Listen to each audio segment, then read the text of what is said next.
सौर एक ऐसी भयानक प्रजाति जिसने आज से 243 मिलियन साल पहले ट्रायसिक काल में जन्म लिया और क्रिटेशियस काल जो कि आज से 66 मिलियन साल पहले खत्म हुआ था उसके अंत तक अस्तित्व में रहे। डायनासोरों ने हमारी पृथ्वी पर करीब 16 करोड़ सालों तक एक छत्र राज किया। डायनासोर रेप्टाइल्स या रेंगने वाले जानवरों के ग्रुप से बिलोंग करते थे।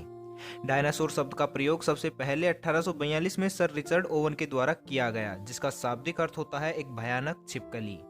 आज से अरबों साल पहले पृथ्वी पर केवल इन्हीं विशालकाय और दैत्याकार जीवों का बोलबाला था। उस समय डायनासोर पृथ्वी के हर महाद्वीप पर 1500 से ज्यादा प्रजातियों के साथ निवास करते थे। लेकिन 66 मिलियन साल पहले पृथ्वी पर कुछ ऐसा हुआ जिसकी वजह से डायनासोरों का अस्तित्व ही समाप्त हो गया। आपको जानकर आश्चर्य होगा कि डायनासोर आज भी हमारे बीच ही हैं, बस उनका रूप थोड़ा सा बदल गया है। रिवर्स जेनेटिक इंजीनियरिंग और जीवाश्म रिकॉर्ड दोनों यही दर्शाते हैं कि आज के समय के पक्षी आधुनिक पंख वाले डायनासोर ही हैं। अधिकतर जीवाश्म विज्ञानी भी यही मानते हैं कि वर्तमान युग के पक्षी डायनासोर के ही वंशज हैं। लेकिन क्या डायनासोर की कोई विशालकाय प्रजाति आज भी जिंदा हो सकती है? जानने के लिए इस वीडियो को अंत तक पूरा देखना। सबसे पहले हम बात करते हैं कि 66 मिलियन साल पहले जब इस पृथ्वी पर मनुष्य जाति का उदय भी नहीं हुआ था, तब उन विशालकाय जीवों के साथ ऐसा क्या हुआ होगा कि आज आपको ये वीडियो देखने की जरूरत महसूस हुई होगी। चलिए चलते हैं 68 मिलियन साल पहले। आज से 68 मिलियन साल पहले पृथ्वी पर सब कुछ सामान्य था। हमेशा की तरह ही सुबह और शाम हो रही थी। प्रकृति अपने सुंदरता के चरम रूप पर थी। डायनासोर्स और अन्य प्रजातियां हंसी खुशी अपनी जिंदगी बिता रहे थे, इस बात से बेखबर कि कहीं सुदूर अंतरिक्ष में उनका काल उनकी तरफ बढ़े जा रहा है। उस समय एक विशालकाय एस्टेरॉयड पृथ्वी की तरफ 20 किलोमीटर प्रति सेकंड के वेग से आगे बढ़ रहा था। करीब 2 मिलियन सालों बाद, यानी आज से 66 मिलियन साल पहले, 2 ट्रिलियन टन वजनी और 15 किलोमीटर व्यास वाला वो एस्टेरॉयड पृथ्वी के बिल्कुल नजदीक पहुंच गया।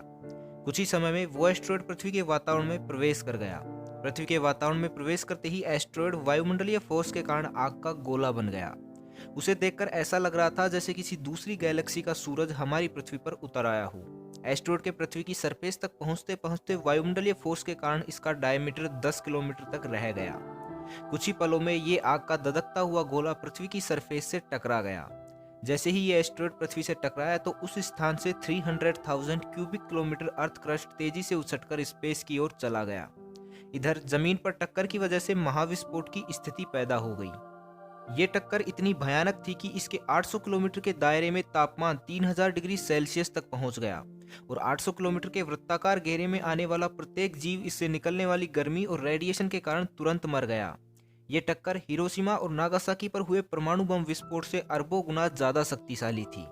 इस महाभयानक टक्कर के बाद उस जगह से धूल का एक भयंकर गुब्बार उठा। ये गुब्बार इतना खतरनाक था कि इसने कुछ ही समय में पूरी पृथ्वी को धूल के बादलों से ढक दिया।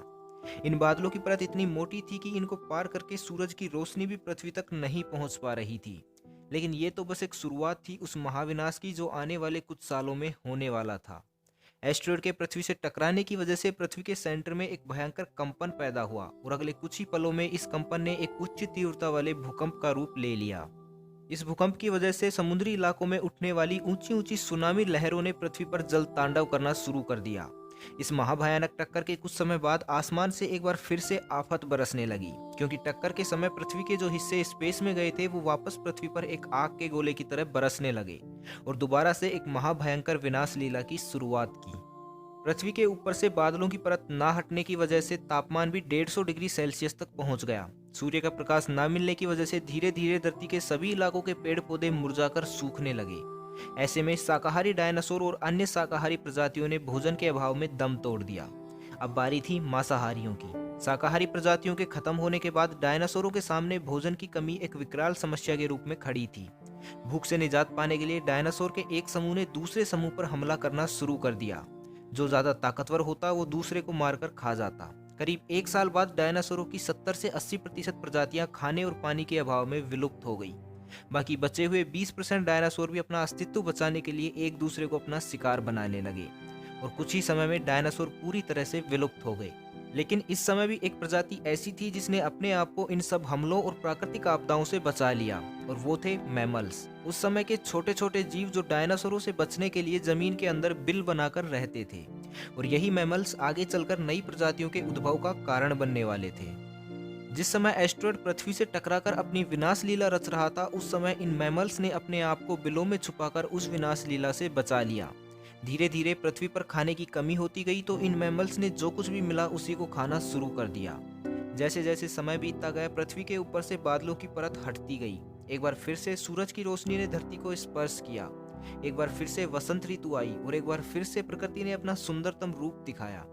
धीरे धीरे चारों तरफ हरियाली हो गई, सब कुछ पहले जैसा ही हो गया। बस कमी थी तो उन विशालकाय जीवों की। लेकिन अब ये वक्त था नई जातियों के पनपने का। जिन मैमल्स ने अपने आप को उस त्रासदी से बचा लिया था, अब आने वाले समय में वही एक नया भविष्य रचने वाले थे।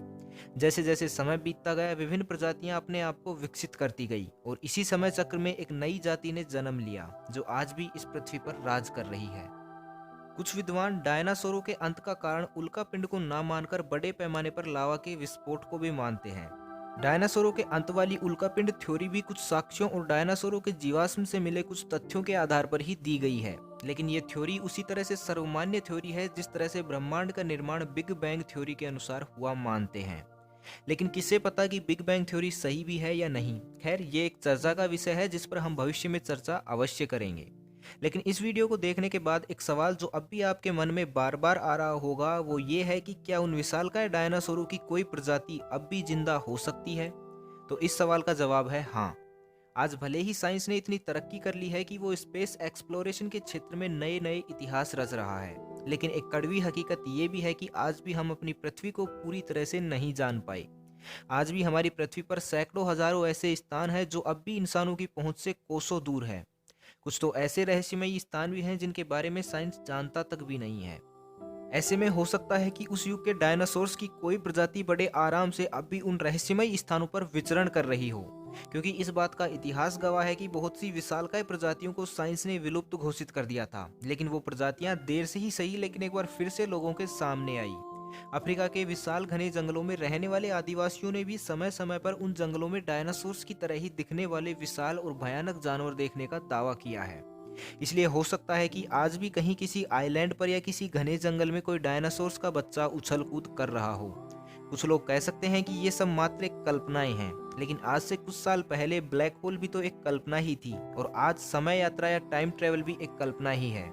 लेकिन ये दोनों चीजें एग्जिस्ट करती हैं। तो बस आज के लिए इतना ही।